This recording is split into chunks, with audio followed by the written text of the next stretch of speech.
So now that Donald Trump has taken office, he has again reiterated the threat of tariffs against Canada. And what that means for workers right now, you've got people across this country wondering, is it their job on the line? There are hundreds and thousands of Canadian workers that could be impacted by a trade war. It also means at a time when the cost of living is already so high, the cost could go up even further. We do not want this trade war. We are great neighbors with the U.S. These are our friends. And in Canada, we take care of our neighbors. We look out for one another. But do not take our kindness for weakness. We are ready to fight back. And I've said this before and I say it again. Donald Trump is a bully who understands one thing, that is strength. So we have to show strength and be ready to fight back. But we know one thing in trade wars, while we want to do everything possible to avoid it, to stop it before it happens, and I've talked about some of the things we need to do, we know in trade wars, it's workers that suffer, and that cannot happen.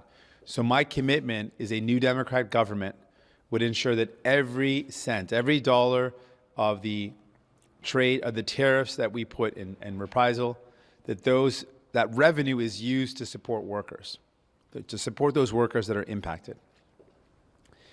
But let's talk about the approach that we need to take against this. We're seeing a mixed response for some premiers and conservative premiers and some leaders. We've heard from Daniel Smith, who is taking tools off the table, which is the wrong approach. We need to have every tool on the table to fight back against Donald Trump. And now we're hearing from François Blanchet, who's also saying let's not use hydroelectricity in Quebec. That's not the right approach. We need to use every tool possible to fight back, to stop these tariffs before they happen. I've suggested let's stop the flow of critical minerals. We know this is going to hit Donald Trump's billionaire buddy Elon Musk directly where it counts, because he relies on those critical minerals for the batteries for his cars, for the Tesla cars. So let's continue with that. That's a direct attack to stop the tariffs before they happen. But it's interesting to note that Elon Musk has endorsed Pierre Poilievre, and Pierre Poilievre has accepted that endorsement. He's accepted the endorsement from a guy who's a part of an administration that has threatened our country, has threatened Canadian jobs, that has threatened to increase the cost of living at a time when people are struggling to get by. It shows you who Pierre Poilievre really is and who's on whose side he is.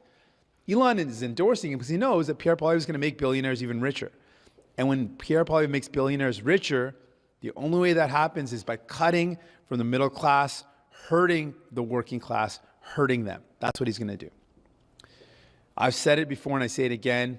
Donald Trump only understands strength. We need to show strength. I'm ready to fight back.